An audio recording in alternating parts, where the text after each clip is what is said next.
Bonjour à toutes et à tous, c'est Cocktail Vidéo alias Bernard, bienvenue sur la chaîne. La grande question du jour, c'est combien faut-il de litres d'essence pour brûler du chêne de 800 ans? Dans cette nouvelle vidéo, je ne vais pas vous donner le temps qu'il faut pour le faire, je l'ignore, mais ce sera très certainement le moyen, la preuve que l'incendie de Notre-Dame n'est pas un accident, mais plutôt un acte criminel. En attendant, abonnez-vous, c'est ici, et on se retrouve après ça.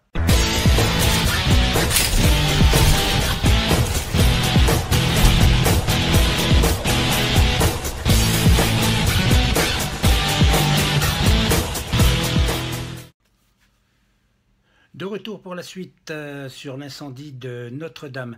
Alors pour commencer, je vous propose de regarder une courte vidéo de 3 minutes 10 qui montre bien, enfin la personne vous explique bien que c'est un charpentier, c'est un ferronnier, qui vous explique bien que l'incendie de Notre-Dame n'est pas du tout un accident.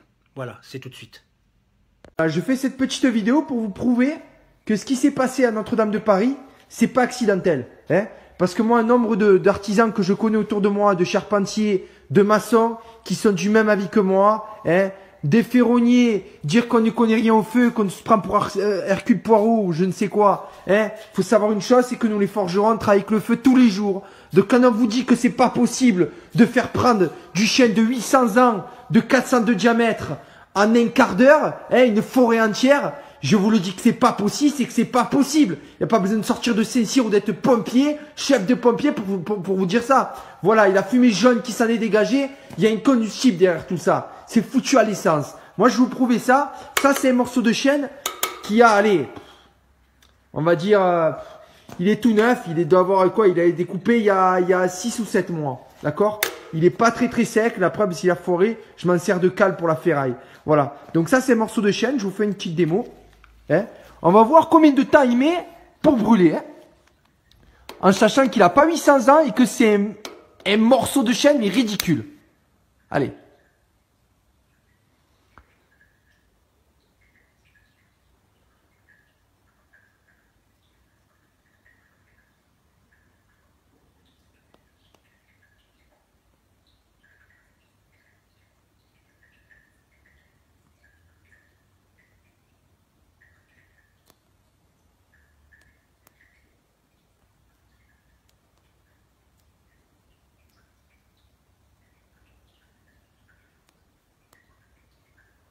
C'est accidentel, ils ont dit.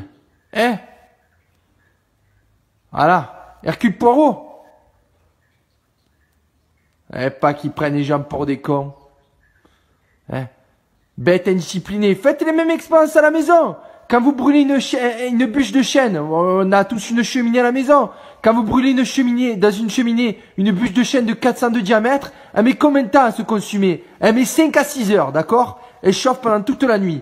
Donc faut arrêter un peu, faut arrêter. Et en plus de ça, avant que le bois y prenne, mon poteau, il faut de l'essence, c'est pas possible, c'est pas pour rien qu'on met du petit bois pour faire un feu de cheminée, voilà. Là, ça fait combien de temps que je suis dessus? Et si je m'arrête?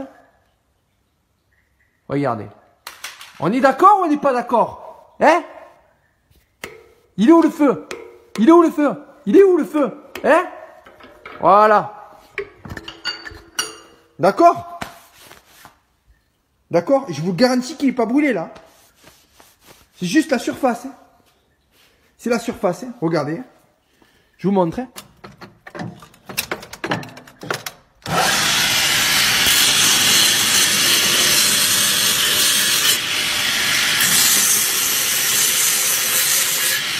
Voilà, regardez.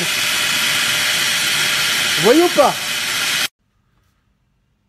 Voilà, donc cet homme qui est visiblement charpentier, ferronnier, connaît très bien son travail et il sait très bien que ce fameux morceau de bois qui n'est finalement pas très épais par rapport à du chêne beaucoup plus épais de 400 je crois, donc 400 je crois que c'est en millimètres, donc ça doit faire 40, je sais pas, enfin, je connais pas tellement les mesures, enfin bon, il est dit que c'est du chêne de 400 et du chêne vieux de plus de 800 ans, alors imaginez bien que même un petit morceau de bois comme ça qui se fait à peine enfin, noircir un petit peu, noircir, vous voyez, finalement il n'y a pas de brûlure, ça prouve bien que du chêne vieux de plus de 800 ans ne peut pas brûler comme ça sans utiliser un combustible tel que de l'essence, du fioul et je ne sais quel autre procédé. Alors, maintenant, je vais vous proposer de regarder une autre vidéo enregistrée sur Internet. Alors évidemment, ce n'est pas moi qui l'ai enregistrée, ce n'est pas moi qui ai fait la vidéo, mais alors l'image est un petit peu floue, mais vous verrez à 1 minute 28, vous regardez à 1 minute 28, surtout vous avez une flèche qui vous indique, on voit deux personnages qui se déplacent, enfin un ou deux personnages, je ne sais pas, hein, je dis un personnage, des personnages qui se déplacent. Ça, c'est assez court, mais on voit bien quand même. Enfin, ensuite, à 1 minute 50, c'est une vidéo un peu plus rapprochée de la même, mais un peu ralentie. C'est à 1 minute 50, vous regarderez. Et à 1 minute 55, vous regarderez mais au même endroit, vous verrez, il y a comme une sorte de petit éclair blanc qui indique que peut-être que c'est le départ du feu, je ne sais pas, on voit pas très bien, mais on devine que évidemment il y a des personnages qui se déplacent et qui peuvent être amenés à mettre le feu sur le toit de la cathédrale. Alors, nous en redébattrons après cette courte vidéo. Je vous laisse écouter.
Voilà, donc après ces deux courtes vidéos, à moins que d'être complètement demeuré, on devine effectivement que il se passe quelque chose sur les toits de Notre-Dame à ce moment où ces personnages se déplacent et ce fameux petit éclair blanc qui indique qu'effectivement il se passe quelque chose. Peut-être un reflet, peut-être une étincelle, je sais pas du tout.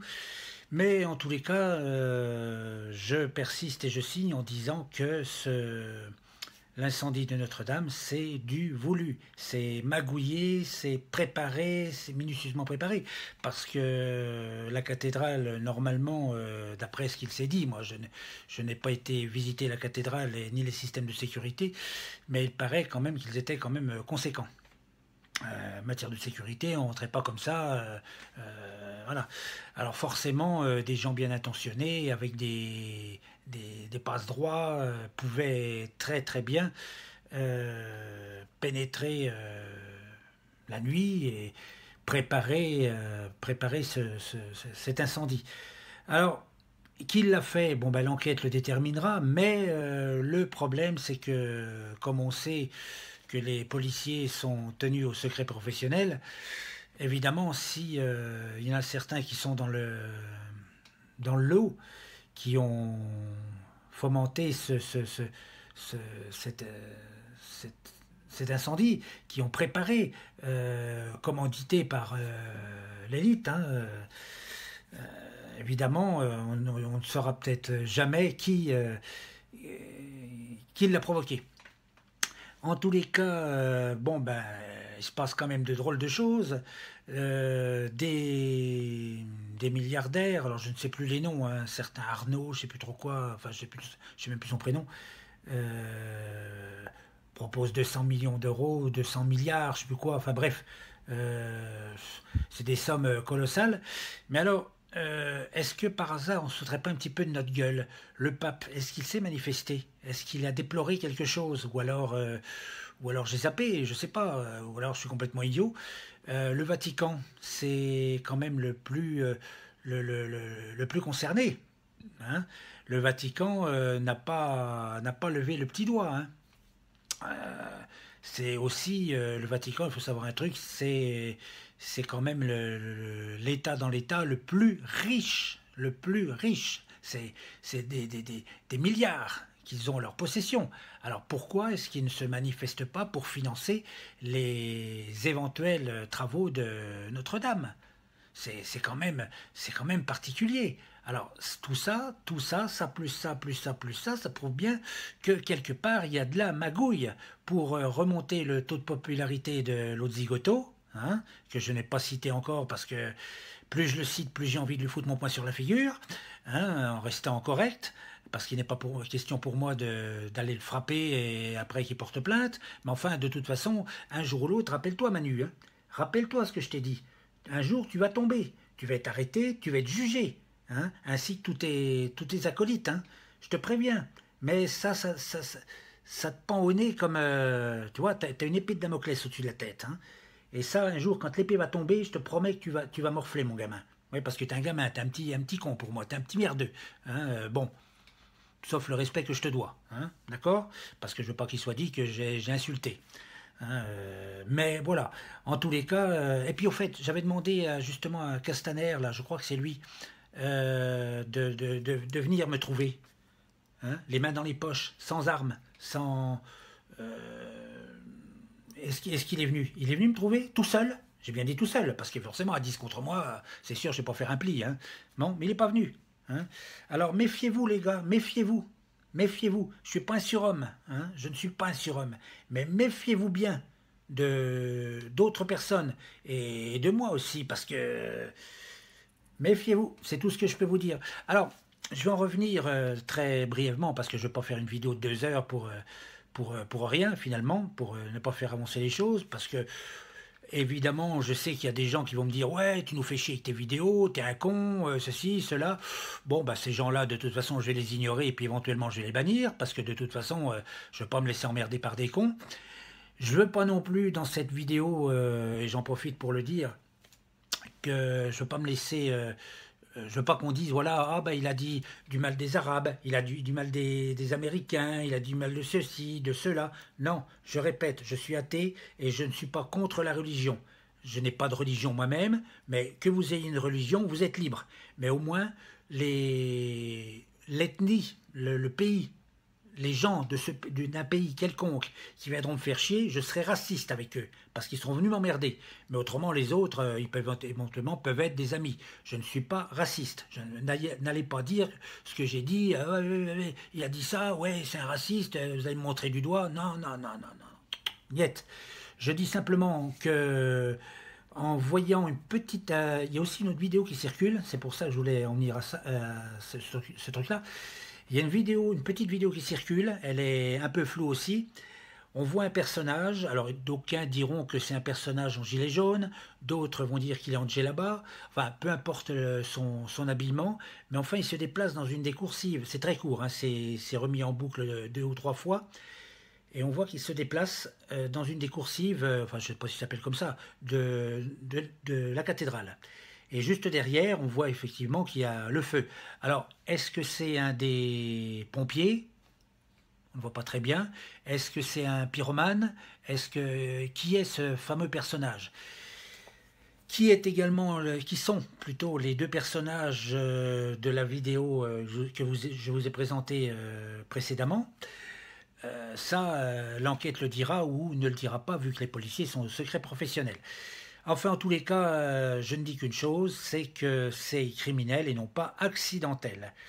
Parce que c'est trop gros. C'est trop gros.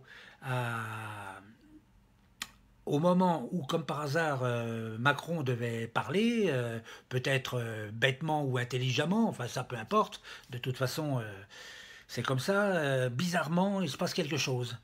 Hein? Bizarrement, voilà, la cathédrale prend feu, pourquoi pas? Bah oui. Et puis je vous dis, hein, du bois de 800 ans, et la personne vous l'a dit également, ça ne prend pas comme ça en 5 minutes. Hein. Non, non, non, non, non. Il faut plusieurs, à mon avis, parce que je suis pas pyromane, et puis je ne veux pas le devenir, à mon avis, il faut plusieurs départs de foyer, et puis il faut que ça soit assez conséquent, avec de l'essence ou du fioul ou quelque chose. Enfin, peut-être plutôt de l'essence, parce que le fioul, il faut le chauffer pour qu'il prenne, enfin c'est un peu plus compliqué, mais tandis que l'essence, ça peut prendre feu très rapidement. Et puis justement, du bois arrosé d'essence, évidemment, ça prend, ça c'est sûr. Mais il a fallu quand même, à mon avis, que le foyer soit très conséquent au départ pour que le feu génère un brasier qui a fait tomber la flèche de Notre-Dame. C'est quand même costaud. Hein. Alors, les questions qui subsistent, est-ce qu'on aura le résultat de l'enquête des policiers? Est-ce que le Vatican va se bouger le cul? Et voilà, c'est les deux questions, et qui sont les personnages dans toutes les vidéos que je vous ai présentées. Qui sont-ils? Que font-ils? Parce que c'est sûrement pas des gens, qu'est-ce qu'ils foutaient sur les toits? On se demande qu'est-ce qu'on peut foutre sur un toit d'une cathédrale. Hein. C'est comme si moi je montais sur le toit de mon HLM. On me dirait, bah tiens, qu'est-ce que tu fous sur le toit? Je me demande. Puis c'est une terrasse, il n'y a rien. Si, au pire, il y a les antennes, l'antenne collective. Qu'est-ce qu'il y a pu y avoir sur le toit? Je sais plus. Non, mais c'est tout. Il y a juste les antennes, c'est tout. Je vois pas ce que je foutrais sur le toit. Hein. Non, mais voilà. C'est des questions qui restent en suspens. Est-ce qu'on a les réponses? En tous les cas, je signe et je persiste en disant que c'est criminel et non accidentel. Et à mon avis, l'élite va en prendre plein la gueule d'ici pas tard. Voilà, parce que là, c'est trop gros. C'est trop gros pour que ça soit un accident. Trop gros. Voilà, c'est tout ce que j'avais à dire. J'espère que je me ferai pas engueuler par des gens, enfin je veux dire les internautes. Ah bah tiens, ouais, bah, t'as dit ça, ouais, c'est pas normal, là, là, là, tu dis n'importe quoi, il y en a marre de tes vidéos, et patati et patata. Mais sachez que j'en ai rien à foutre, je fais une vidéo parce que j'ai envie de faire une vidéo. Voilà. En tous les cas, ceux qui sont avec moi, qui se sentent concernés par l'affaire, vous cliquez sur abonnez-vous pour me suivre régulièrement. Les amis, je vous dis à très vite et à la prochaine fois. Salut, ciao, bye bye.